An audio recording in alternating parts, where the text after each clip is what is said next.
নমস্কার, Jio academy YouTube চ্যানেলে সকলকে স্বাগত। আজ তোমাদের জন্য যারা মাধ্যমিক পরীক্ষার্থী আছো, তাদের জন্য আজকে একটি বিশেষ গুরুত্বপূর্ণ সাজেশন পাঠ নিয়ে চলে এসেছি।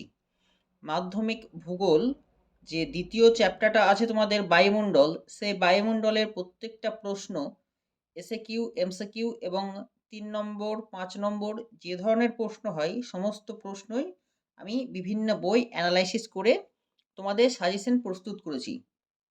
আশা করি তোমরা এই প্রশ্নগুলো পড়লে তোমরা অনেক উপকৃত হবে এবং আশা করি ৯০% প্রশ্ন তোমরা এর মধ্যে পেয়ে যাবে।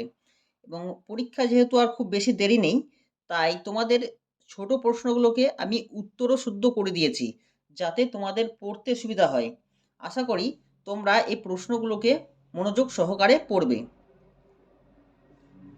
বেশি কথা না বলে আজকে আমি প্রথম যে চ্যাপ্টারটা আছে তোমাদের সাব ইউনিট, সেটা হচ্ছে বায়ুমণ্ডলের ধারণা এবং উপাদান।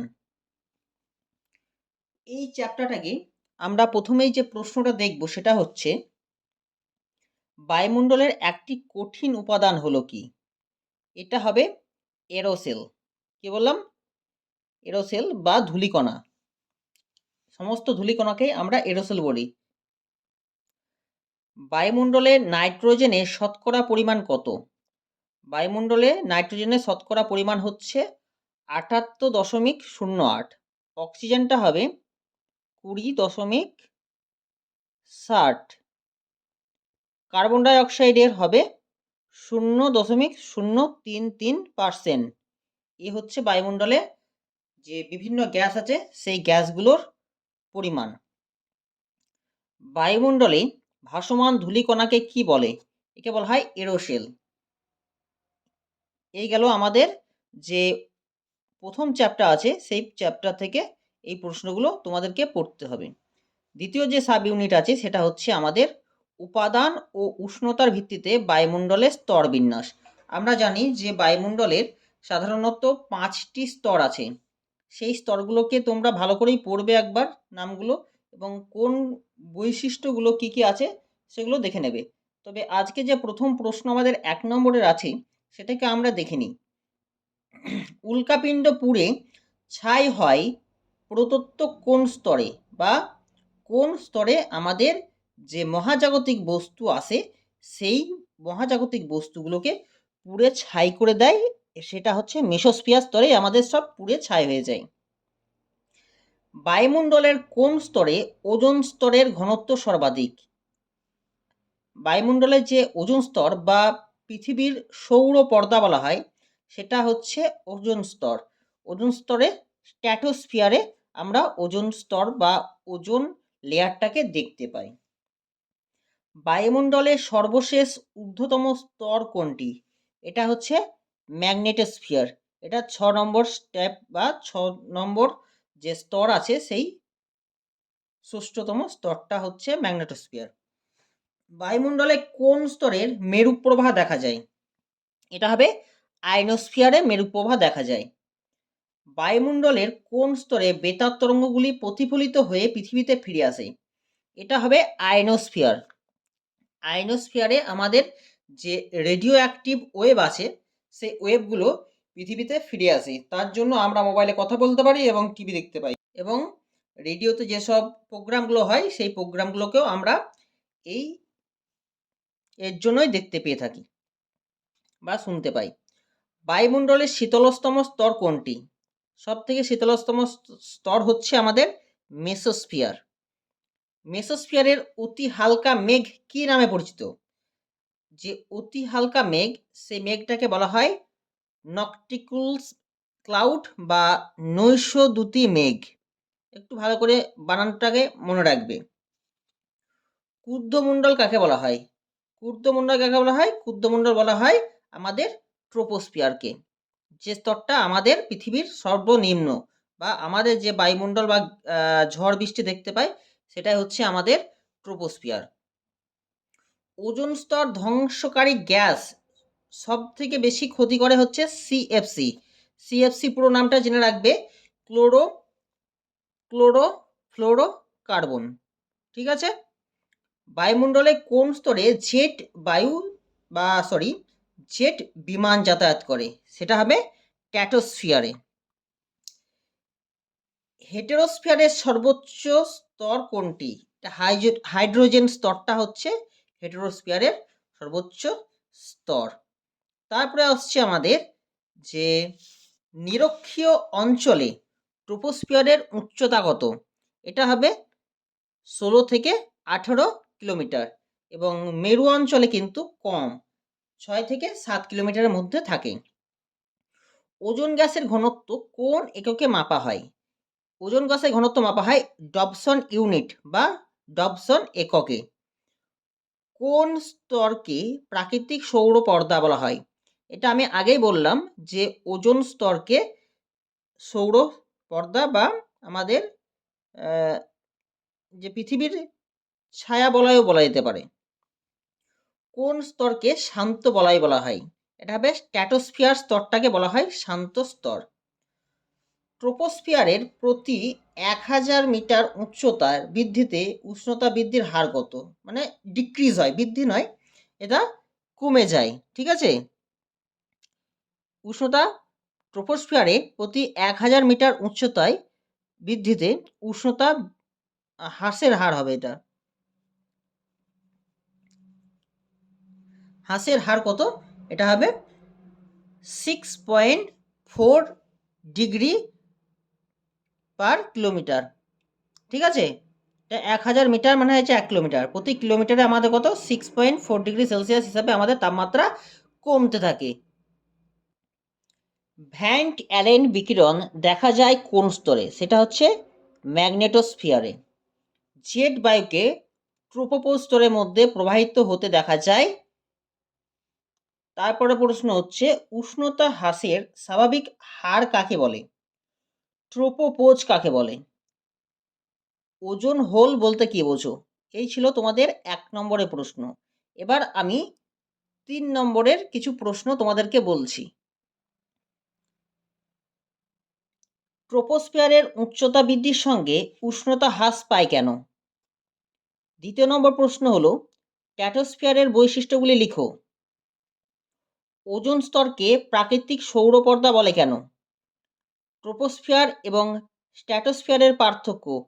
এই গেল আমাদের 3 নম্বরের কিছু প্রশ্ন। এবার আমরা আসব 5 নম্বরের প্রশ্ন। উষ্ণতার তারতম্য অনুযায়ী বায়ুমণ্ডলের স্তর বিন্যাস করো। প্রত্যেকটা স্তর পড়তে হবে, ঠিক আছে, এবং তার যে দূরত্ব বা যে উচ্চতা সেগুলো একটু দেখে রাখতে হবে। ওজোন স্তরের বিনাশের কারণগুলি সংক্ষেপে আলোচনা করো। তৃতীয় নম্বর 5 নম্বরের প্রশ্ন হলো যে ওজোন স্তরের ধ্বংসের ফলাফলগুলি কি কি হয়? আমরা আগেও জেনেছি যে ওজোন স্তর ধ্বংস হয়ে গেলে গ্লোবাল ওয়ার্মিং হচ্ছে, বিশ্ব উষ্ণায়ন হচ্ছে, তারপর আমাদের মানুষের শরীরের চামড়ার মধ্যে বিভিন্ন ক্যান্সারের বা স্কিন ক্যান্সারের সৃষ্টি হচ্ছে। এরকম বিভিন্ন যে ফলাফলগুলো আছে বা প্রভাবগুলো আছে সেগুলো তোমাদেরকে পড়তে হবে। এবার আমরা আসছি বায়ুমণ্ডলের তাপ, উষ্ণতা ও বিশ্ব উষ্ণায়ন। এটা হচ্ছে বায়ুমণ্ডলের 3 নম্বর সাব পয়েন্ট। ঠিক আছে, প্রথমে যে প্রশ্নটা আছে সেটা হচ্ছে আমাদের পৃথিবীর অ্যালবেডোর পরিমাণ কত? পৃথিবীর অ্যালবেডোর পরিমাণ হচ্ছে 34%। পৃথিবীর গড় উষ্ণতা বৃদ্ধিতে সবচেয়ে গুরুত্বপূর্ণ গ্যাস কোনটি? সেটা হচ্ছে আমাদের কার্বন বা CO2। সমগ্র সৌরশক্তির মধ্যে কার্যকারী শক্তির পরিমাণ হচ্ছে 66%।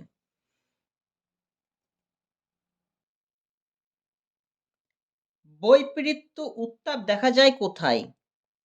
আমরা এটাকেও পড়তে হবে যে বৈপরীত্য উত্তাপ কি। ঠিক আছে, এটা দেখা যায় পার্বত্য উপত্যকায়, এবং কোথায় এটা? হিমাচল প্রদেশে বিশেষ করে দেখা যায় আমাদের ভারতবর্ষে। বৈপরীত্য নিচে নেমে আসায় শীতল বায়ু নামে পরিচিত। ক্যাটাবেটিক। আমরা ভিডিও দেখতে পাবে যে অ্যানাবেটিক এবং ক্যাটাবেটিক বায়ুর একটা ভিডিও করা আছে আমার। বার্ষিক উষ্ণতার প্রসর সর্বাধিক দেখা যায় কোন জলবায়ুতে? আমরা জানি মরু জলবায়ুতে সব থেকে প্রসর, দিনের বেলায় 55°C এবং সূর্য ডোবার সঙ্গে সঙ্গেই আমরা দেখতে পাই যে 0°, 1°, 2°তে চলে আসে। তাহলে সব থেকে বেশি প্রসর দেখা যায় মরু জলবায়ুতে। এল নিনো শব্দের অর্থ হচ্ছে শিশু খ্রিস্ট। ঠিক আছে। বায়ুমণ্ডল সর্বাধিক উত্তপ্ত হয় কোন পদ্ধতিতে? এটা হচ্ছে বায়ুর বিকিরণ পদ্ধতিতে। এল নিনোর বছরগুলিতে কি সৃষ্টি হয়? খরার সৃষ্টি হয়। ঠিক আছে। এবং এল নিনোটা প্রতি 2 থেকে 7 বছরের মধ্যে আসে। এল নিনোর প্রভাবে দক্ষিণ আমেরিকা উপকূলে কি হয়? প্রচুর বৃষ্টিপাত ঘটায়। ঠিক আছে। এবার দেখো 2 নম্বরের প্রশ্ন, বৈপরীত্য উত্তাপ কাকে বলে? অ্যালবেডো কি? সমষ্ণ রেখা কাকে বলে? এল নিনো কি? তাপ বিষুব কি? বিশ্ব উষ্ণায়ন বা গ্লোবাল ওয়ার্মিং কি? এটা ইংরেজিতে দিতে পারে যে গ্লোবাল ওয়ার্মিং কাকে বলে। 3 নম্বরে কিছু প্রশ্ন দেখো, যে এল নিনো মৌসুমী বায়ুর উপর কিরূপ প্রভাব বিস্তার করে? বৈপরীত্য উত্তাপের কারণ কি? এল নিনো ও লা নিনোর মধ্যে পার্থক্য। এই গেল তোমাদের 3 নম্বরের প্রশ্ন। 5 নম্বরের প্রশ্ন দেখো 3টে, বিশ্ব উষ্ণায়ন কি? পৃথিবীব্যাপী এর প্রভাব ব্যাখ্যা করো। বিশ্ব উষ্ণায়নের কারণগুলি সংক্ষেপে ব্যাখ্যা করো। যে পদ্ধতিতে বায়ুমণ্ডল উত্তপ্ত হয় তার নাম করো। এই ছিল আমাদের 5 নম্বরের প্রশ্ন। এবার আমরা আসব যে নেক্সট যে সাব পয়েন্ট আছে সেটা হচ্ছে বায়ুর চাপ বলয় ও বায়ুপ্রবাহ। বায়ুর চাপ বলয় ও বায়ুপ্রবাহ। ফ্রান্সের রোন নদী উপত্যকায় প্রবাহিত শীতল স্থানীয় বায়ুর নাম কি? সেটা হবে মিস্ট্রাল। মার্কিন যুক্তরাষ্ট্রে পৃথিবীর সর্বাপেক্ষা বিধ্বংসী ঘূর্ণিঝড়টির নাম কি? সেটা হয়ে যাবে টুইস্টার। কোন বায়ুকে তুষারভক্ষক বা স্নো ইটার বলা হয়? ঝিনুককে। ক্যারিবিয়ান উপসাগরে ক্রান্তীয় ঘূর্ণিঝড় কি নামে পরিচিত? এটা হয়ে যাবে হ্যারিকেন। চীন সাগরে বিধ্বংসী ঘূর্ণিঝড়টির নাম কি? সেটা হয়ে যাবে টাইফুন। আয়ন বায়ুর অপর নাম কি? আমরা জানি যে বাণিজ্যিক বায়ু। যুগোস্লোভিয়ার অ্যাড্রিয়াটিক উপকূলে শীতল বায়ুকে কি বলে? সেটা হবে বোরা। বায়ুর চাপ কোন যন্ত্রের সাহায্যে মাপা হয়? বায়ুর চাপ মাপা হয় ব্যারোমিটারের সাহায্যে। বায়ুর চাপ মাপার একককে কি নামে পরিচিত? এটা হবে মিলিবার। একটি উষ্ণ স্থানীয় বায়ুর নাম লু। কোন বায়ুকে স্থলবায়ু এবং সমুদ্র বায়ুর বৃহৎ সংস্করণ বলা হয়? সেটা হবে আমাদের মৌসুমী বায়ুকে বলা হয়। ডক্টরস উইন কোন বায়ুকে বলা হয়? হারমাট্টানকে বলা হয় ডক্টর উইন্স। জেট বায়ু হলো কি ধরনের বায়ু? জেট বায়ু হচ্ছে জিওট্রফিক বায়ু। এবার আসছি আমরা 2 নম্বরে কিছু প্রশ্ন। আইটিসিজেড বলতে কি বোঝো? আইটিসিজেডটা লেখার আগে প্রথমেই আইটিসিজেড ফুল ফর্মটা লিখে দেবে, ইন্টার ট্রপিক্যাল কনভার্জেন্স জোন। অশ্ব অক্ষাংশ কি? তোমরা জানো যে দক্ষিণ গোলার্ধে 40° অক্ষাংশর যে অক্ষরেখা আছে সেখানে প্রচুর ঝড় বৃষ্টি হয়, তাই ওখানটায় অক্ষাংশ নামে পরিচিত। তোমরা বই থেকে মুখস্থ করে নেবে। জেট বায়ুর 2টি বৈশিষ্ট্য উল্লেখ করো। গর্জনশীল চল্লিশা কি? সমচাপ রেখা কাকে বলে? ডোলড্রাম বলতে কি বোঝো? ঘূর্ণবাতের চক্ষু কি? এই ছিল তোমাদের 2 নম্বরের প্রশ্ন। 3 নম্বরে কিছু প্রশ্ন হচ্ছে, মৌসুমী বায়ুর উপর জেট বায়ুর প্রভাব ব্যাখ্যা করো। ফেরেলের সূত্র কি? বায়ুর চাপ বলয়ের স্থান পরিবর্তন হয় কেন? ঘূর্ণবাত ও প্রতিঘূর্ণবাতের মধ্যে পার্থক্য লেখো। সমুদ্রবায়ু ও স্থলবায়ুর মধ্যে 3টি প্রধান পার্থক্য লেখো। এই ছিল তোমাদের এই পাঠের 3 নম্বরের প্রশ্ন। এবার আমি 5 নম্বরের প্রশ্নগুলো বলবো। প্রথমেই দেখব 5 নম্বরের যে প্রথম প্রশ্নটা আছে, সংক্ষেপে নিরক্ষীয় নিম্নচাপ বলয় ও আয়ন বায়ুর মধ্যে সংক্ষেপে আলোচনা করো।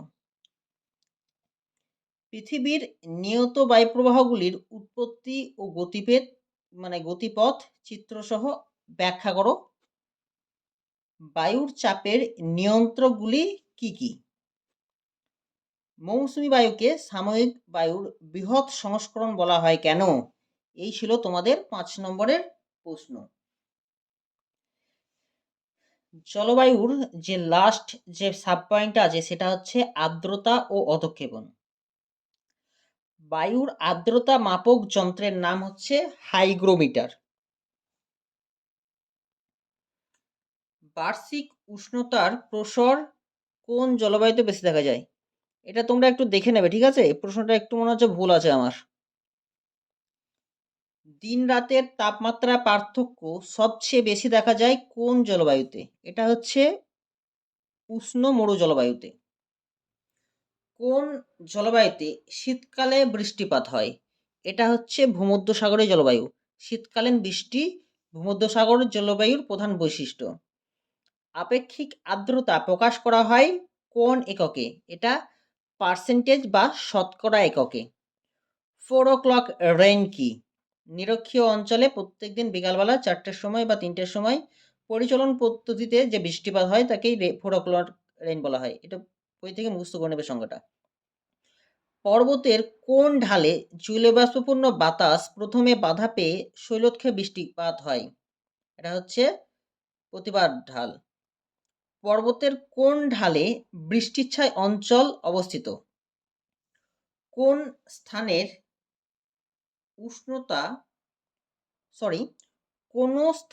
উষ্ণতা বৃষ্টিপাত লেখচিত্র উষ্ণতা রেখাটি বছরের মধ্যে নিম্নমুখী কোন গোলার্ধে? এটা হবে দক্ষিণ গোলার্ধে। কোন যন্ত্রের সাহায্যে বৃষ্টিপাত মাপা হয়? এটা হচ্ছে রেইন গজ। এবার আমি আসব 2 নম্বরের প্রশ্নে। আপেক্ষিক আর্দ্রতা কাকে বলে? বৃষ্টিচ্ছায় অঞ্চল বলতে কি বোঝো? শিশিরাঙ্কে সংক্ষেপে ব্যাখ্যা করো। সীমান্ত বৃষ্টি কাকে বলে? তারপর আসছি আমি 3 নম্বরের প্রশ্নে। নিরক্ষীয় অঞ্চলে পরিচলন বৃষ্টিপাত হয় কেন? উত্তর গোলার্ধে ভূমধ্যসাগরীয় জলবায়ু শনাক্তকরণ করার উপায়। কুয়াশাকে অধঃক্ষেপণ বলা হয় না কেন? ক্রান্তীয় মৌসুমী ও ভূমধ্যসাগরীয় জলবায়ুর মধ্যে পার্থক্য। আপেক্ষিক আর্দ্রতার সঙ্গে চরম আর্দ্রতার উদাহরণসহ পার্থক্য। এই ছিল তোমাদের 3 নম্বরের প্রশ্ন।